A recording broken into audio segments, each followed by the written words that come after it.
各位线上的同修，大家好，大家晚安。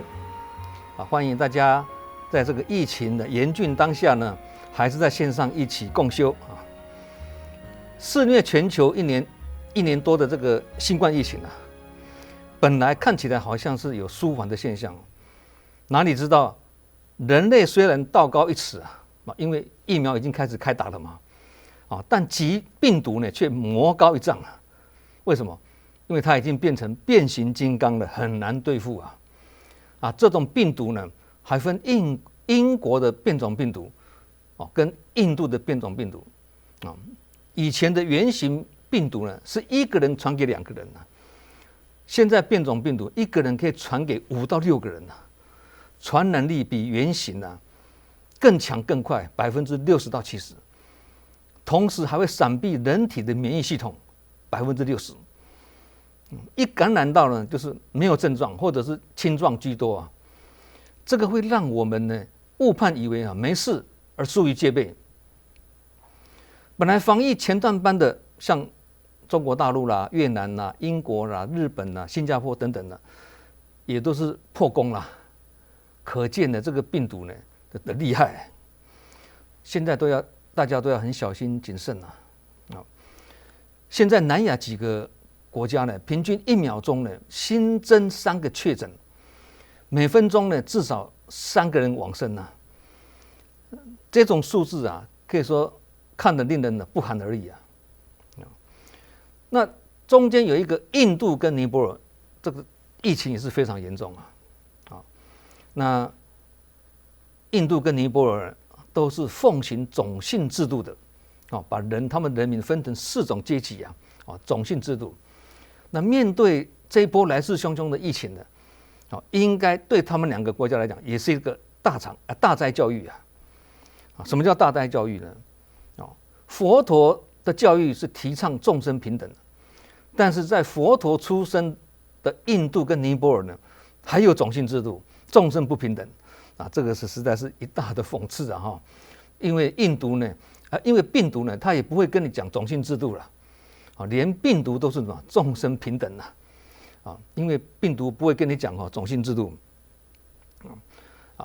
这个而且病毒呢无国界到现在这个病毒呢全球到处窜在这个疫情居高不下之际呢，我们要深深的祈祷祈愿的所有蠢动寒林无灾无难无毫生祈愿疫情早日消弭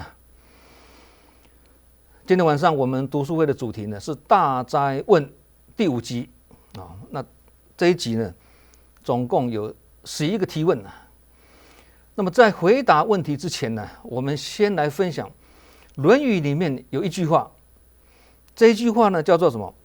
子入太庙，每事问。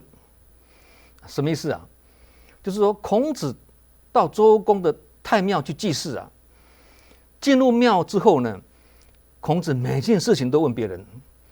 那有人就质疑说，孔子进入庙之后什么事都问，可见呢孔子对祭祀的礼节一点都不懂就是这样子质疑孔子那孔子听了之后就说我这样问就是一种礼节所谓的礼节不是懂得礼节的知识，而是要懂得礼节的精神一个人如果不懂就问或不耻下问，甚至呢明知故问，这就是礼的表现孔子这样回答了，这个里面呢有很深的道理。这一段话呢，说明孔子呢他并不以圣人自居我们说孔子是圣人但是孔子并不觉得他自己是圣人这谦虚谦卑孔子还说一句话，他说什么？他说无非生而知之者什么意思我不是一生下来就通晓所有的道理跟礼节的不是天生就懂而是什么？时时虚心向别人请教，保持实事求是、虚心学习的态度，这样才是合乎礼节的规范你看孔子把这样子实事求是虚心学习虚心发问这个当做一个礼的一个规范所以呢，孔子认为呢，问也是一种礼节，发问的问也是一种礼节。不懂就问啊，这个我们能够理解啦。但不懂所以要问嘛，对。但是明知故问呢，这个不仔细解释的话是无法理解的。我都知道为什么，你都知道为什么还要问呢？啊，我们都会这样子讲嘛，啊，知道为什么还要问？那举个例子来讲啊，大家会更清楚了。就好像我们去参访或拜访别人呢，啊，不见得全部懂别人的东西啊，但是经由我们礼貌性的去提问、去发问，而获得对方的解说，我们就可以更了解、更深入啊。这样的提问呢，其实对那个主人来讲也是一种尊重。孔子认为呢，这更是一种礼仪呀。想一想也是很有道理呀。啊，各位是不是如此？如果你在参访的过程中了哈，对参访的事情都不提问，沉默不语、漠不关心呐，那个会让那个主人觉得哈，你好像对这个没有兴趣，或者你一点好奇心都没有，心不在焉的意思了，因为你一直不开口啊，所以人家也很难跟你互动。这样对主人呢是一种不尊重跟失礼的。我相信这个道理大家都应该清楚，都应该了解了，对不对？因为在我们的日常生活中或人际关系中啊，大家都会有这种体认。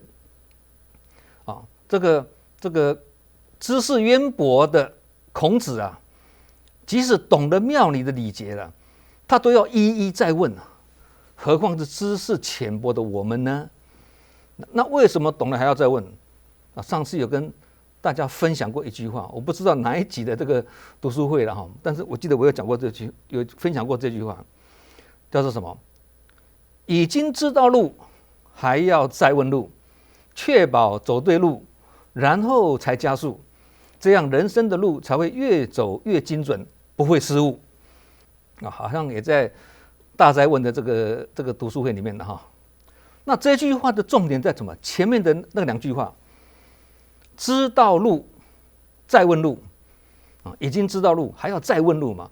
知道路，再问路，这句话是重点，因为你知道的是旧的，再问呢是新的，啊，这样一讲，大概慢慢知道了，旧法新知，或者老歌新唱啊，就是这个道理，啊，大家可以慢慢去体会啊。所以啊，有学有问，有问有学。学问学问啊，或者学问问学，一边问一边学，一边学一边问，温故知新呐，这样呢就可以学习到更多的东西呀，甚至呢温故知新可以为师仪啊。常常问那些旧的拿出来温习的，你可以当老师的啊。好，现在我们开始来，你问我答，有问必答。知无不言，言无不尽啊！前一阵子啊，几个月前啊，那么我跟新加坡的分会的实业家们呢有连线的分享啊。那有几位实业家呢，在这个讲座会过后呢，提出跟新冠疫情有关的问题。啊，第一题啊，有一个实业家问了哈，他说面对新冠病毒的严重疫情，有些人会说，因为自己有入法。啊，有求法的意思了哈，有闻法，有入法了，啊，因为有入法，所以比较能够保持淡定，不会恐慌。有些人这样认为了哈，我想他们应该是经济上没有碰到问题，才会这样说。请问，有许多企业家正面临生意萎缩，啊，资金困难，要付银行贷款，要付员工薪水，啊，再加上这段时间呢，完全没有收入等等。在这样子的情势下呢，心要如何调试才能淡定不恐慌啊？有什么解药吗？这是一位实业家问的了啊，也是一个老板啊。我回答他：任何的人生无常或者是人类的灾难啊，追根究底啊，用一句话来形容啊，叫做来不及了。什么来不及啊？对无常的认识来不及，对无常来临前的准备也来不及，啊，叫做来不及。所以只要我们平时有在了解因缘果报的道理，也能在心理上及行动上有所准备，自然比较会有备而无患，胸有成竹，也才比较能够遇事不乱呢。即使事情来得很突然，就跟这次的新冠病毒一样至少我们能够及时在心念上呢做出调试。有些志工也是上班族有些面对疫情甚至他面对疫情造成什么？造成这个在这个事业上或者是无薪假期的困境那有些志工他是什么？事业有成的老板，也是面对什么倒闭潮及暂停营业的危机现在也是一样，也是很充满了这样的一个危机在此困境跟压力之下呢，还能保持淡定不恐慌它并不是经济上没有碰到困难事实上现在是很困难的而是什么？它不是没有碰到困难，而是能立即将平常所学的正信佛法转化为正能量，并用在这个情势不好的情况之下，用在这个关键时刻其实呢，有一个很关键的因素是什么？大部分的慈济志工是茹素的，是不杀生的，所以减少杀业或不造杀业呢，也因此与幽魂化身的病毒无缘病毒没有侵袭我们，这样就是什么？就是邪不侵嘛邪魔要入侵我们也是要我们自己有破口，才会让这些邪魔趁虚而入嘛平日如果能建立正确的人生价值观，这样的话呢，钱多钱少就比较不会影响生活的清安自在了。钱多也是这样的过日子了，钱少也是这样的过日子了不是说不重要了但是呢，我们省吃俭用，日子还是可以过的所以事业做越大的呢，被此波疫情影响的就越大，所以才说事大业大嘛甚至经营数十年成功的大企业也抵不过这些看不到摸不着的病毒而毁于一旦很多目前是这样子嘛，很辛苦经营那大部分慈济志工呢，都从过去的大灾难中呢得到警示的觉悟因为证严上人一直警惕我们，今世的灾难要有警示的觉悟所以在面对这一波疫情时，也可以把平日所学的因缘果报的观念呢拿出来用即使呢生活或事业被这一波疫情影响，还是可以怎么样？不怨天尤人还是可以感恩心接受这就是什么？感恩逆境，而让逆境成为真上缘的道理这是疫情大灾难是给人类一个很大的大灾教育问题是我们有没有受教？既然它是一个大灾教育，可是我们有没有被这波疫情而受教呢？受什么教？人在平安的时候有没有无常观呢？在疫情的困境中有没有因缘观呢？叫做什么？得之我幸失之我命所以我们都看到嘛景气好有人倒景气坏有人赚得失成败各有它的因缘都需要欢喜及感恩接受。佛法是叫我们这样来做的叫做什么？随缘消旧业了，随顺这个因缘呢，消掉我们过去所造的旧业了为什么有些人有这样的业，有些人没有这样的业你要看你自己过去造什么因嘛讲是这样讲了要让这种正念入心呢，也是平日就要训练跟准备了如果能让以上所讲的这些正知正见呢入我们的心就比较不会恐慌了这个也是最好的心灵解药了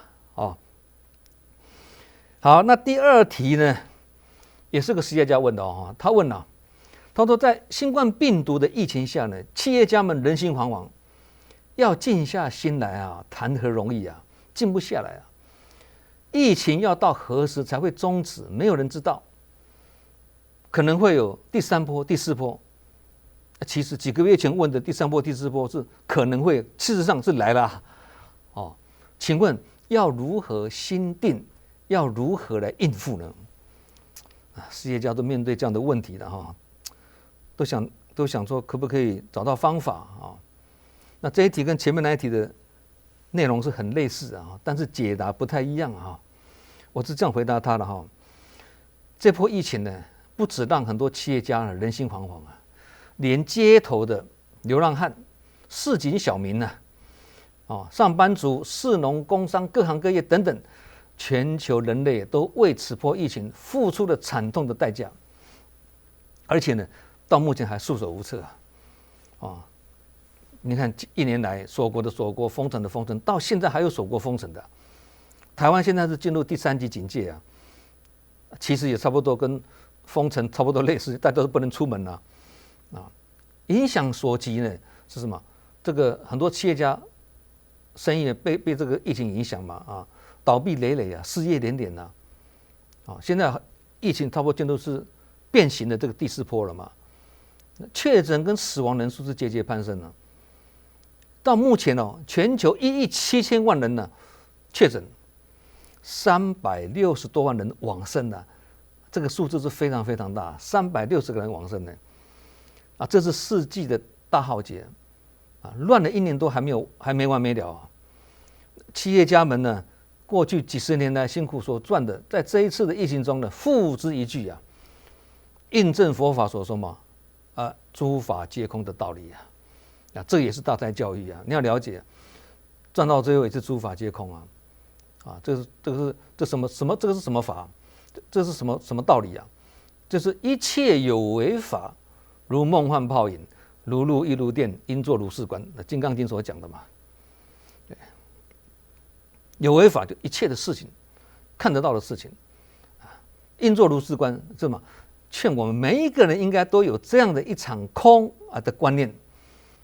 然而心灵惶恐，无法避灾也于事无补此波疫情目前呢没有医药可解，打疫苗也是预防而已但是没有解药虽然有疫苗问世呢，但防疫效果也不是100%所以上人就开示说消弭此波疫情的唯一灵方妙药是斋戒茹素并且说人人的自保之道就是不要跟任何动物有关联疫情的缘起就是幽灵病毒那个幽灵化为病毒反扑人类而幽灵就是什么？就是被人类宰杀的动物嘛。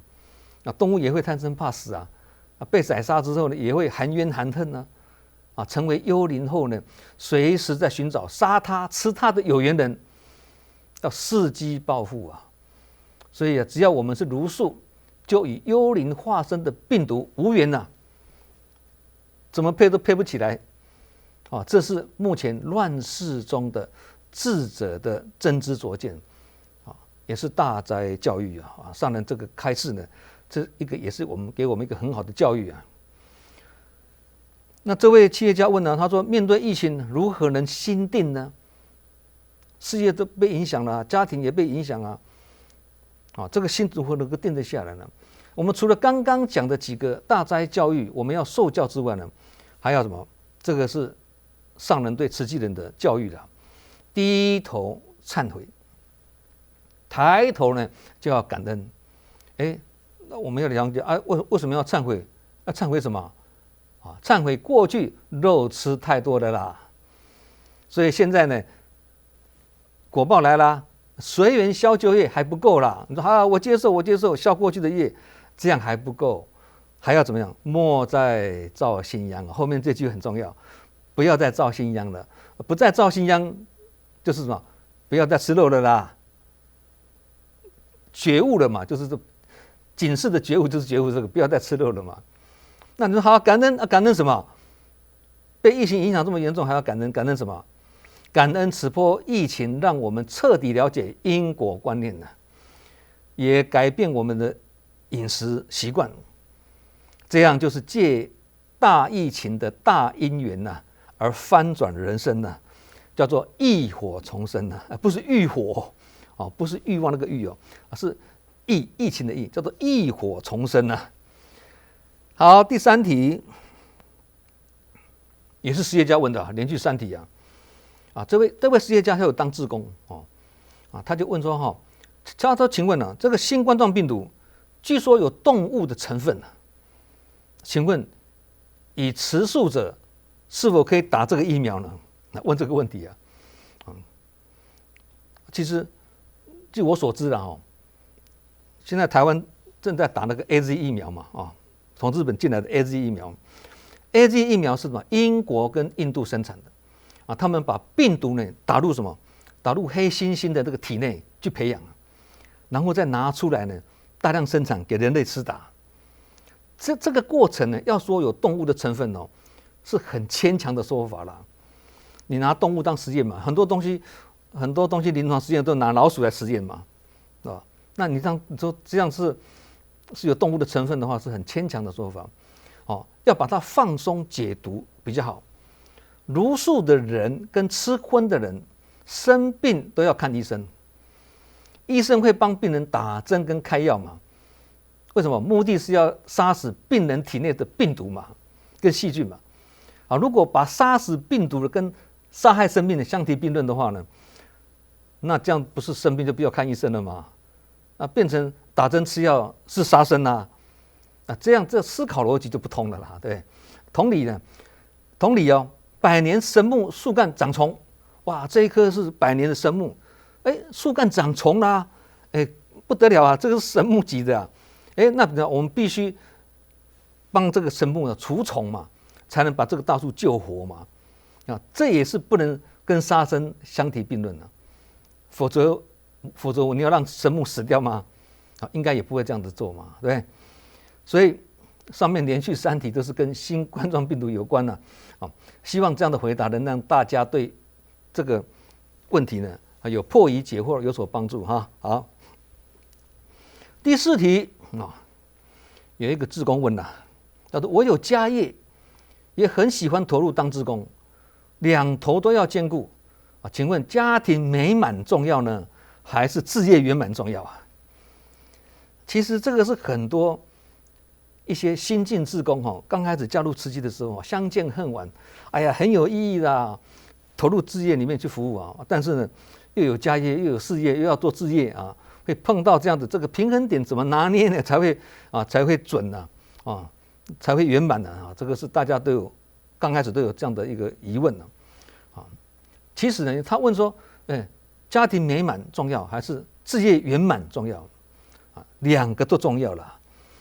一个是小爱，一个是大爱，一个是家业，一个是志业，一个是姻亲嘛一个是法亲必须什么？大小兼顾，左右平衡人生才会圆满嘛。小家庭跟大家庭的意思的大小兼顾嘛不能只重视自己的小家庭而不重视如来的大家庭或只重视家业而不重视志业，自己家里顾得很好，但是呢不管他人瓦上霜这样的也不好，因为社会不安定、不祥和，或者天下动荡不定这也会影响我们的家庭就像现在的疫情这么严重像台湾目前是3级警戒当中每一个人的家庭看起来是没有什么问题的，在家里，但整个大环境有问题，会造成我们的生活起居也深深被影响了，不是吗？你不能来我家，我不能去你家，我们也不能出去那社会不祥和也不是政府的责任而是每一个人的责任嘛不是说天下兴亡，匹夫有责吗？就是这个道理嘛但是不能一心投入志业而不顾家业与事业，也不可以。不能说当志工很好那个什么助人为乐没有错，但是你不能因为一直投入行善的工作志业的工作而不顾自己的家业跟事业，这样也是不圆满。所以佛法的精神就是强调什么？要圆满跟恒顺，每一个都要做得很圆满，不能顾此失彼的意思了这是我们要遵循的走出知识的象牙塔，才有可能进入智慧的灵山塔。就好像志工们投入公益，服务人群，回馈社会，就是要提升自己的生命价值嘛。其实这个就是在为自己的子孙后代呢树立典范跟身教这就是最好的传家宝了。要有好人缘或者好人格，它的基本条件就是什么？要走入人群去结好缘嘛。行动纲领是什么？回小向大啊，这句话，回小向大是什么意思啊？就不能只活在自己的小圈圈里面，而成为什么坎底之蛙或以管窥天，这样就不知人外有人，天外有天了。所以回小向大也可以解释为什么？从自觉到觉他，小是自觉觉他就是什么啊？就是利益众生了启发别人的意思，净化人心的意思了从自觉到觉他，从自修到共修你不能在家里面自己听经闻法，你还要去跟大家一起共修。自勉，从自勉到共勉，也是从内到外，从己到他从独享到共享。我不上次是讲过嘛？对，很多东西法也好，不要据为己有，要与人分享是这个意思嘛？从独处到群聚不要一个人待在家里当宅男或宅女，要出去跟人家互动所以总而言之呢，就是让人生的从小格局提升到大格局我们虽然说末法时期了这人心险恶人心不古但如果有越来越多的人心呢，要走出来无私奉献，造福人群济贫扶弱，这就是什么五浊恶世的这个浊世中呢，看到清流这就是社会的希望嘛所以家业、事业、志业，如果都能够兼顾也能找到平衡点，这就是美满跟圆满的人生好，第5题有些志工他问了有些志工呢无法接受好的提醒，讲重一点呢怕他会受伤，不讲呢又会影响团队的运作，该如何是好所以在人群中就是会碰到这些问题的我回答他呢，自认为好的提醒呢我们要提醒他嘛，我们认为这个对他是很好的，我要提醒他但如果是用在人缘、时缘、地缘都不具足之下，这样会遭到什么反效果？孔子说一句话呢，我们可以学习。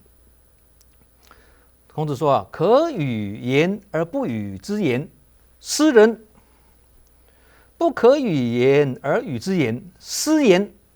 刚刚是斯人，现在是斯言君子不斯人，亦不斯言意思是什么？这个人依你跟他的交情你可以适时的提醒他、点醒他，但你却默不吭声，你这样会让这个人失去成长跟学习的机会，所以叫做失人，不是失去这个人让这个人失去成长的机会了那这个人，另外这个人呢很玻璃心他经不起别人呢对他的任何提醒跟指教，他这个人是这样的个性你却轻易出口评断他，而让他受伤，这样就是失言。讲出来的话让他听得不开心明明如果是这样的话，你干嘛讲你一讲就是失言嘛。所以一个君子会精准拿捏时机跟分寸，做到不失人也不失言这个是牵涉到什么讲话的智慧的这个是我们要学的。了解这个道理之后呢，我们就要清楚去分辨如何以善巧智慧说到重点也不伤他的心，或如何呢保持沉默，此时无声胜有声当然了，如果能够维护他的道心，也能够兼顾到团体的顺畅运作你也跟他讲，但是不伤他的心，而能够得到改善这个是最好的结果嘛。但是如果做不到这样子，则宁动千江水，不动道人心这个是最后的底线在这里了至于呢你说这样不跟他讲的话，他还是一直犯错，影响我们整个团体怎么办？影响团体讲也讲不听，那我们就是耐心等待因缘吧否则你一讲他就不高兴，就不来了啊，就一条会命了嘛啊。其实呢，在志工团体里面老实讲啊，也没什么大不了，要立即快刀斩乱麻来做出改善的事情，没有啦，也没有那种说什么啊，跟企业一样啊，或者这个不是企业啊，好像企业要成长目标啊，要业绩压力呀，非达标不可啊，没有这样子的啊，这个跟企业是大不相同了哈。虽然我们也会喊呐，那个使命必达啦，全力以赴啊，干什么啊？但是这个愿力的，尽心尽力，但是结果是随缘的，还是随缘的啊，做不到也没有关系，是这样子的啊。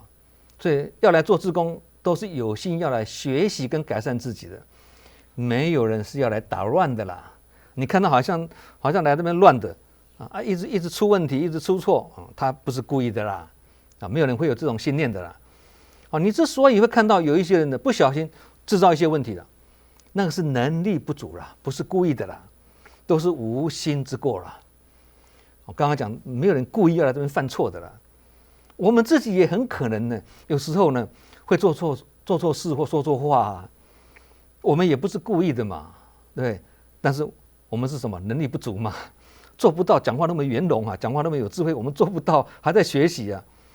那志工，尤其志工来自各阶层，对，根基大不相同啊，也不完全整齐嘛啊，就如佛陀时代的示众弟子一样啊，佛陀也因此花了42年的时间，用方便法去投其所好来教化众生，直到最后7年呢，才舍方便取正直啊，不再用方便法了，跟你讲真实法，讲大乘佛法，开始讲法华经啊。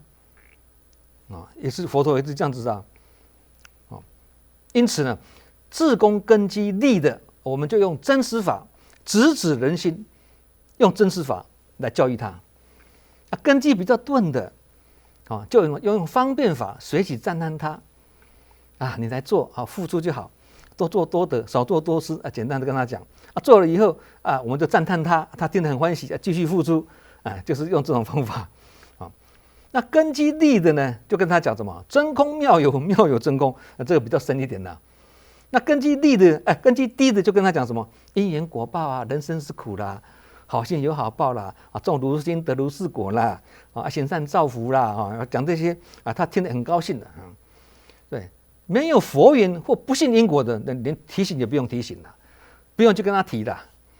没有佛缘的，不信因果的，佛陀这样都没有办法。这叫什么？道不同不相谋啊，那就怎么期待再相会啦但是我们还是没有放弃不是说这个人他不信佛法，他没有因果观念无缘我们就不理他了，不是这什么还是要什么没有放弃还是要什么等待因缘呐，总有一天等到你了所以要去提醒别人呢，或讲别人呢。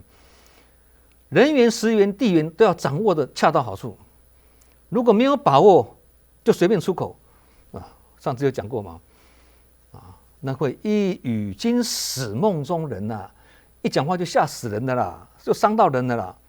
所以呢，多说无益的话呢，那就少说为妙不要开口。好，第6题现代这是马来西亚一个会众问的他问什么？他说现代的社会有一种魔啦，网络上呢有些自称是什么正义魔人魔鬼的魔啦，正义魔人我们可以加入这种群组去影响他们吗？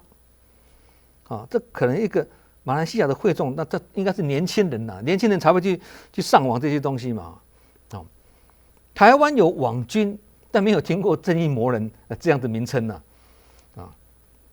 这是马来西亚的。不过呢，里面有一个魔，既然有魔的话，我们就了解了，这妖魔是无国界的啦，就跟病毒无国界也是一样的啦，对，魔是无国界，鬼也是无国界对，什么鬼都一样啦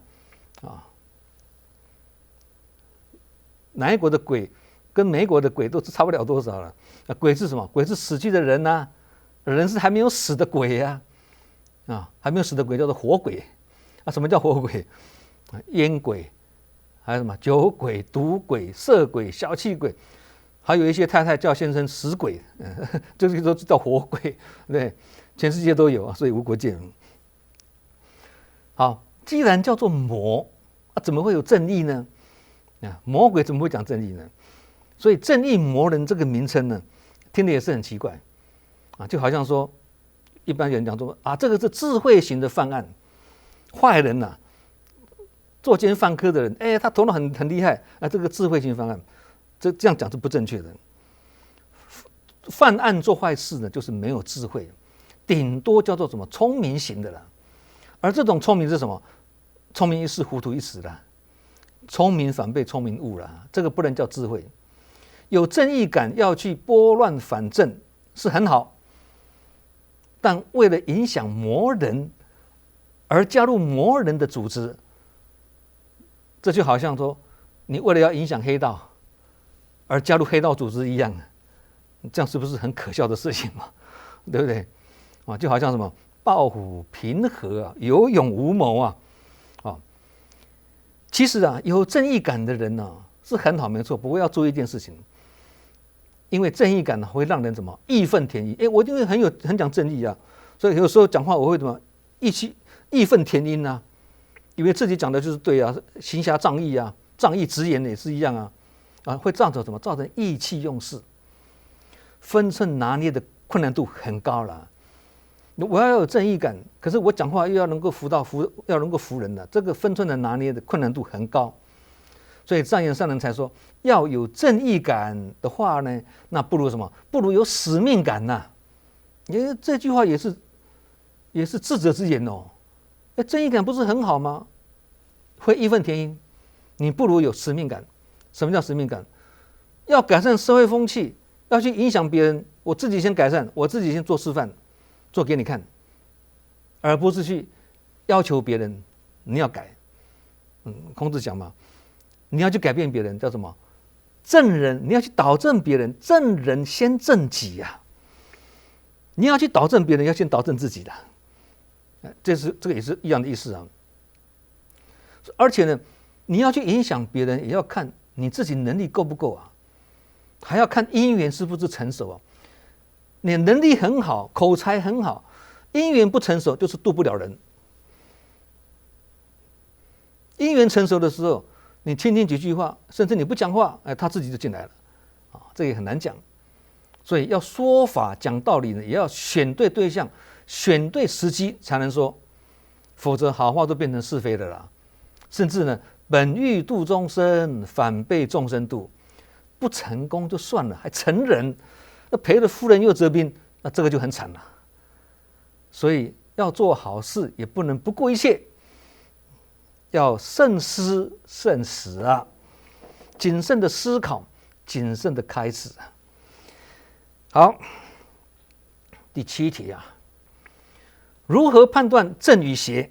哇，这个问这个题目是看起来是很简单但是内容是很复杂的这个正跟邪怎么去判断呢？上次读书会我们有提过一句话，我觉得这句话是非常好，但是这一次呢，我想再把它深入再去解释一下过去如果有听过这句话的这次再把它深入一点这句话是古德的讲的了古人讲的了，叫什么？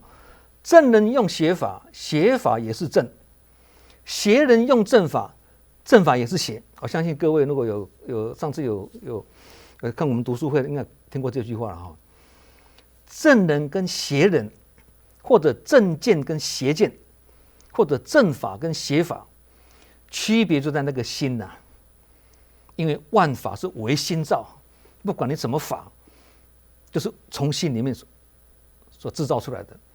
所以呢，法无正邪，正邪在人，法本身没有什么正邪之分的，这人在分的。所以法无正邪，正邪在人。境缘无好坏，境缘就境界跟因缘境缘无好坏，好坏在于心。你说这个境界很美，因为你心美，看什么都美。对，那个缘很好，因为你好心跟人家结好缘嘛。对，所以境界跟因缘的没有什么好坏，好坏是在于心呢、你的心呢、一切法没有正邪之分呐、只在迷悟之深浅呐。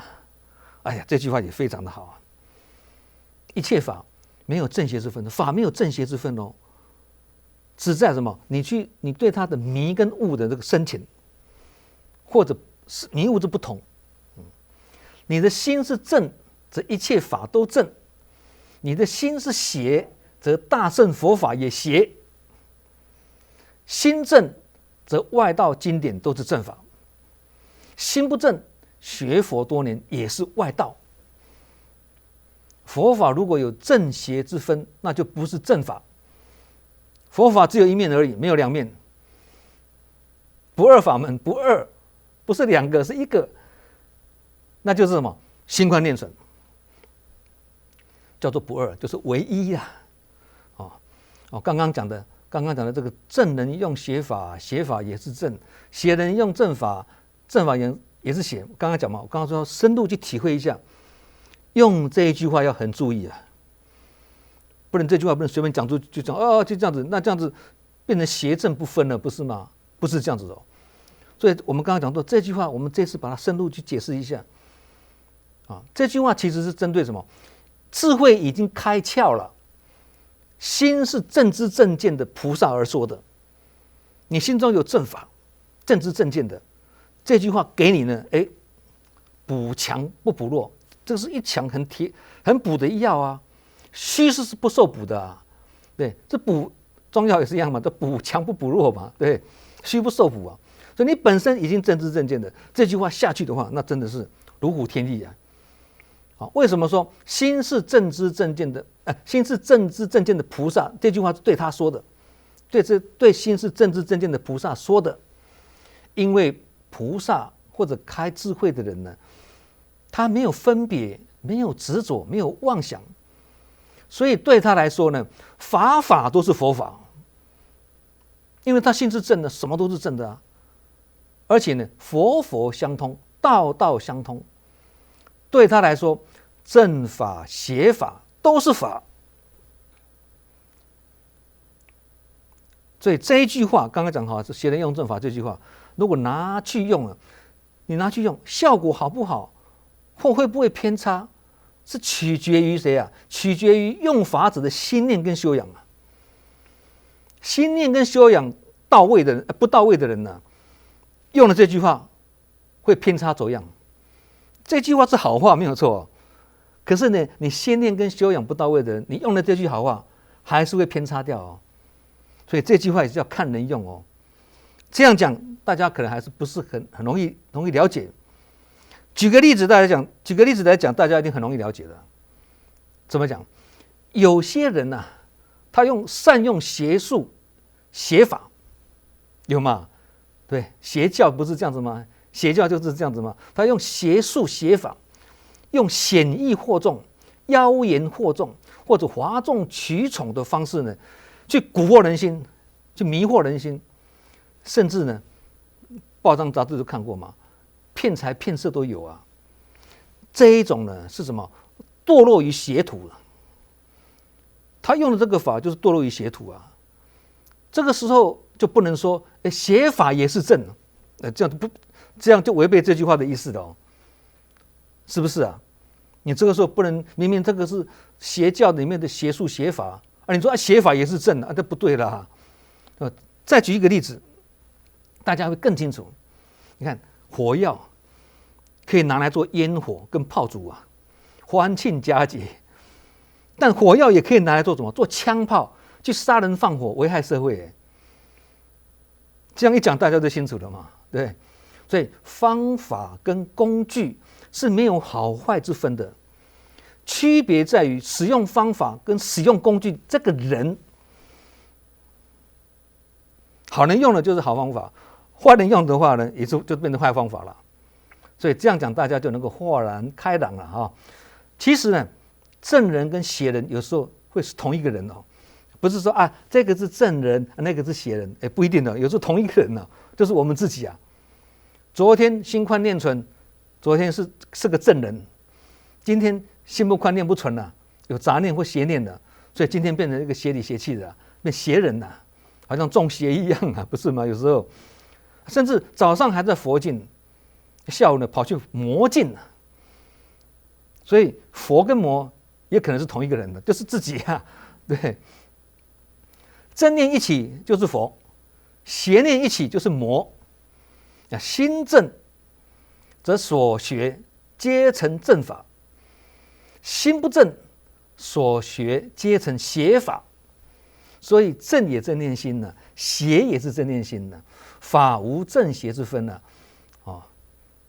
但心有，法是没有正邪之分，但是心有正邪之分。同理呢，心中有正念呢，现在就是正法时期的。我们不是讲现在是末法时期嘛，对不对？可是你心中是正的，现在就是正法时期。别人是末法时期，你是正法时期。心中没有正念的话，那现在就是末法时期嘛。对，不正不代表就是邪哦，邪也不代表是不正哦。这样讲可能不容易了解。举个例子，大家就了解了。就好像说，有些人说：“哎，我不去害人啊，我也没有做坏事啊。”对不起，这样不能叫做好人，这样只能说是不是坏人，有没有道理啊？做善事的人不代表就是心无邪念的人呢，做坏事的人也不代表就完全没有善念呢。所以好人不是100%的好，坏人也不是100%的坏啊。就是什么？就是这不二法门的道理啊。正跟邪是不二，佛魔也是不二，净土跟秽土也是不二。那就有人说，臭豆腐很臭啊，有人说很香，有人说榴莲味道好奇怪哦，有人说，闻到就要吃到哦，太好吃了哦。有人说苦瓜很苦，有人说苦瓜很干，那到底是干还是苦啊？是香还是臭啊？都是因人而异啊，没有绝对啊。不过呢，大家要注意哦，这样讲不是说，你说不二，好像正邪都不分了，分不清呢，善恶不区别呢，不是这样哦。是强调，当我们修炼的功夫够的时候，看到正或邪，看到佛或魔，我们不会起心动念去妄心分别啦。刚刚不是讲吗？他没有执着，他没有妄心啊，没有妄想啊。看到佛跟魔，看到好坏，我们不会去把它分，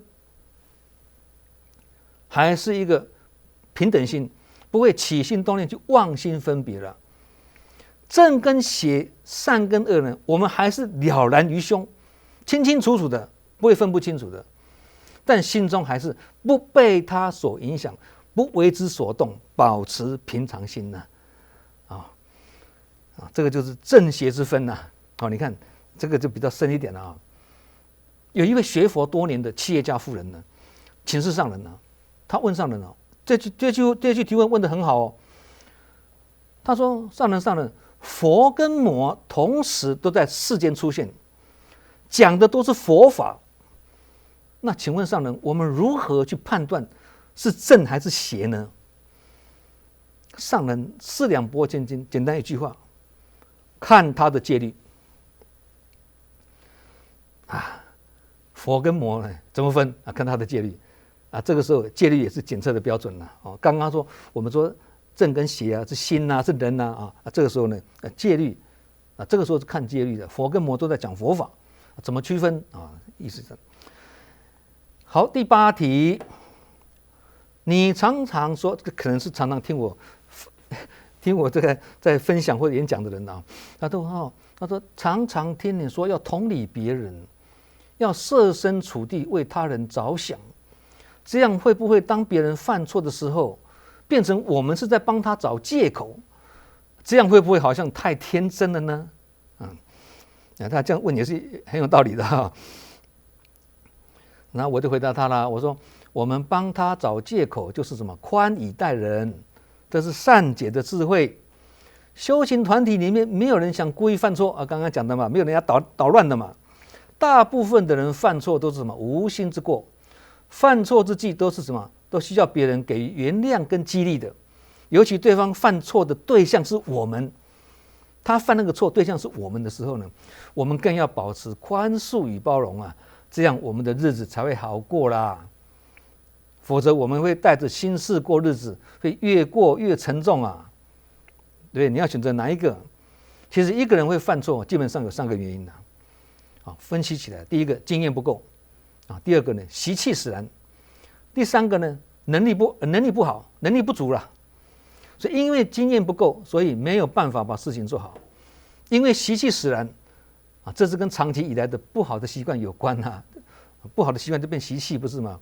因为能力不足，所以常常被困难克服，造成障碍偏多。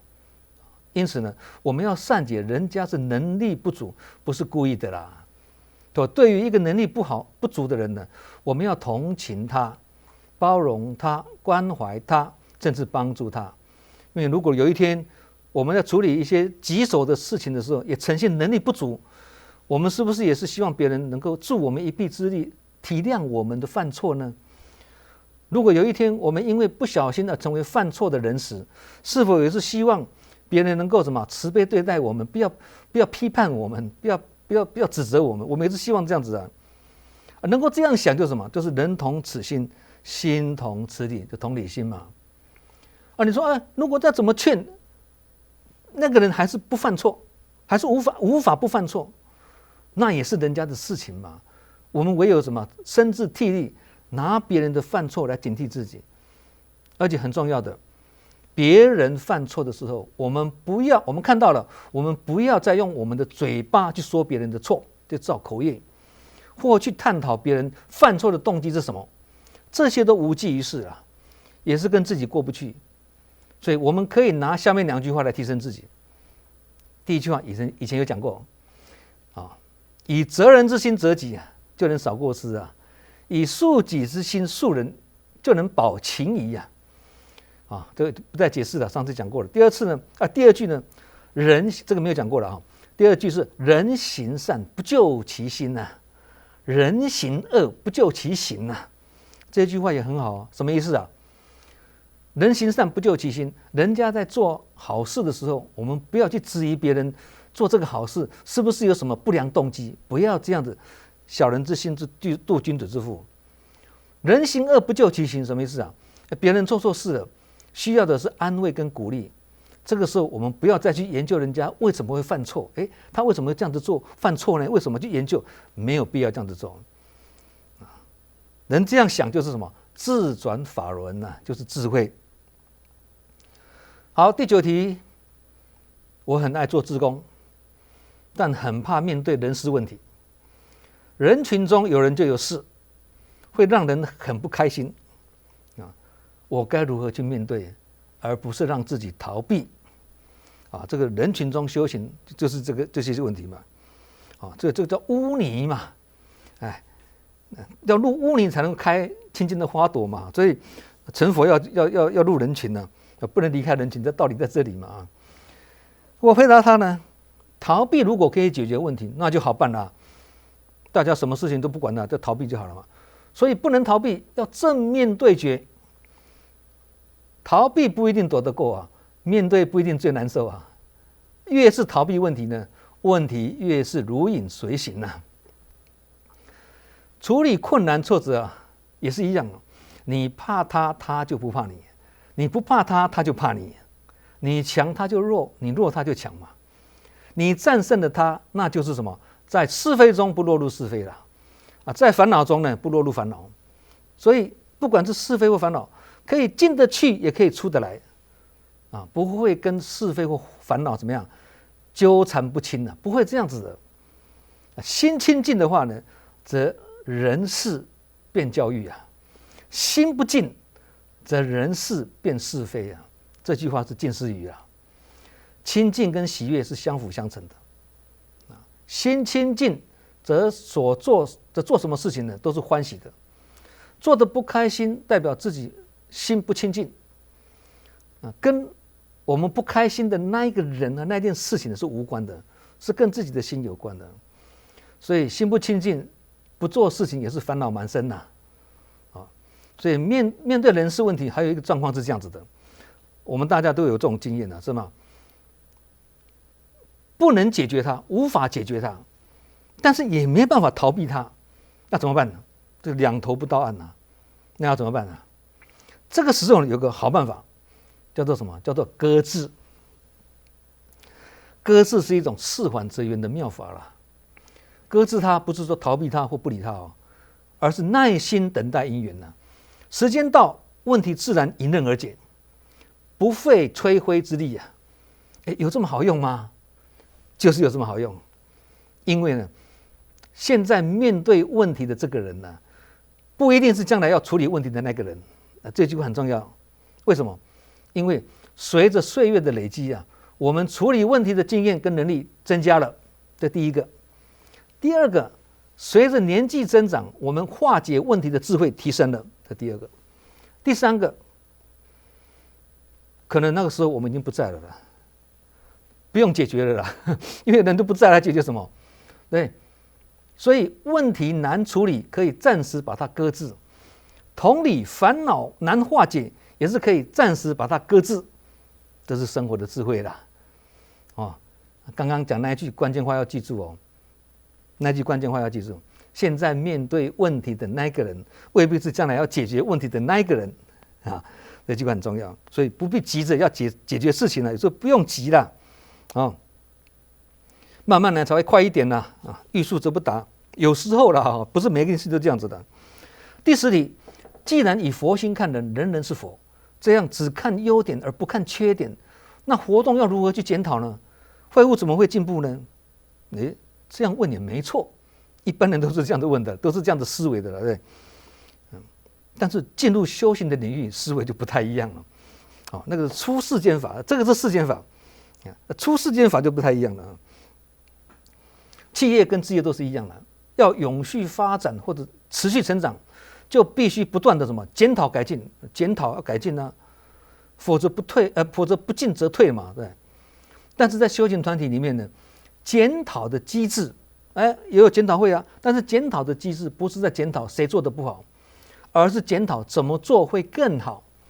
检讨事情可以，但是不要去检讨人，检讨人会去得罪人话是这样讲没错，但是分寸很不容易拿捏我也知道要检讨人可是讲到事情，讲到最后会讲到人对，这个分寸怎么拿捏，怎么避免掉呢？这个都不容易就好像什么靠着河边走路，落水的机会就很大了真正要检讨事情的时候呢，也难免会什么样，会跟这件事情有关的人觉得不舒服。你要检讨这件事情，可是跟做这件事情的那一个人呢，你很难区隔，有时候就会讲事情就讲到人了啦所以呢，来当志工是一件快乐的事情，没有人喜欢被人家检讨了。我又不是拿你薪水，你又不是我的老板，我为什么要帮你检讨有人会这样子讲嘛，对。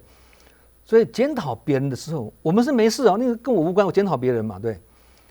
可是当我们成为被检讨的对象的时候，心里一定不舒服的对，我来做志工是做开心的我干嘛被人家检讨所以事情能不能检讨，也是要看因缘的有时候呢，有检讨比较好，有时候不适合检讨就不要检讨，不是绝对的。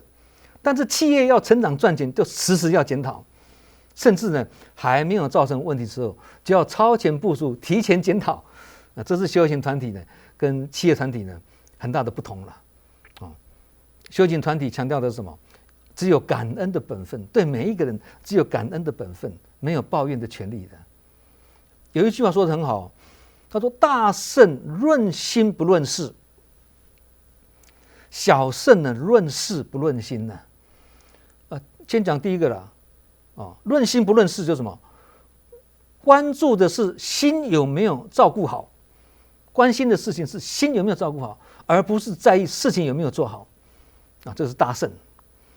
论事不论心是什么意思只在意事情有没有做好，都不去关心自己的心有没有照顾好一个是大圣法门，一个是小圣法门，一个是大白牛车，一个是羊车鹿车两者之间的差异一个是论心，一个是论事大圣不论事刚刚讲论心不论事刚刚不是讲吗？大圣论心不论事嘛。大圣不论事不是说大圣法门的人不做事不管事，而是做事的时候呢不会落入事项，不会只是一直考虑做事而忘记去做人也不会，也就是不会去刻意注意谁做的不好，谁做的有缺失不去看别人家的缺点的意思了不论事也是这个意思了。那小圣呢，刚刚的论事不论心嘛，小圣不论心，不是说修小圣的法门的人做事都不用心不专心，不是，而是太注意事情的外相跟表象，而忽略了要照顾好自己跟别人的道心了。意思是这样子的。那大圣跟小圣的区别在哪里？心大就是大圣嘛，心小就是小圣嘛。总而言之呢，会悟要成长，就要能检讨过去，砥砺将来，把握当下。但必须人人都有参加法会的心态以心平气和及对事不对人的方式去沟通与检讨。意见被接受，我们就心存感恩；意见没有被接受，我们就放下知见。如果人人都以参加法会的心态来参加这个检讨会，这样检讨会就变成什么？以法相会，也气氛温馨的法会。如果每次开检讨会开到最后都会怎么样？彼此伤和气你讲我，我讲你，那这样就不要开检讨会。为什么？多一事不如少一事了。会纷争就不要不开也是可以不是来学习做事而已，是来学习做人的这是修行团体的模式跟企业是不一样，所以要看你是在企业还是在事业两个的不一样。好，最后一题啦，请问要怎么应付喜欢下命令的人？另外，要如何应付不愿意被命令的人？佛法讲众生平等也说慈悲等观最好的领导统御是什么？以德服人所以在道场里面，没有谁可以命令谁的。命令本身就是带着什么上对下的不平等的心态，这个会让命令者呢口气坚硬颐指气使，也会让听命者感受到不被尊重，很不开心。人都喜欢被鼓励、被关怀嘛，被尊重嘛，没有人喜欢被命令嘛。你不要说在道场里面我们家里有孩子的，孩子也不喜欢我们用命令的口气也是要尊重他对，这也是一种教育命令的口气跟声色，绝对不会让人家听得很舒服的。也没有人在用命令的口气，会很轻声细语的，不可能既然自己也都不会喜欢，那何必己所不欲，息施于人呢？命令的事情即使是对的，但是命令的口气跟态度不好，甚至趾高气扬、不可一世，则别人可能暂时屈就于我们的威权跟口服，而口服心不服。这种会种下往后执行工作的时候缺少什么？缺少人和跟缺少助缘的隐忧表面上跟你没事，事实上是有事，心里对你是很有成见的会这样子。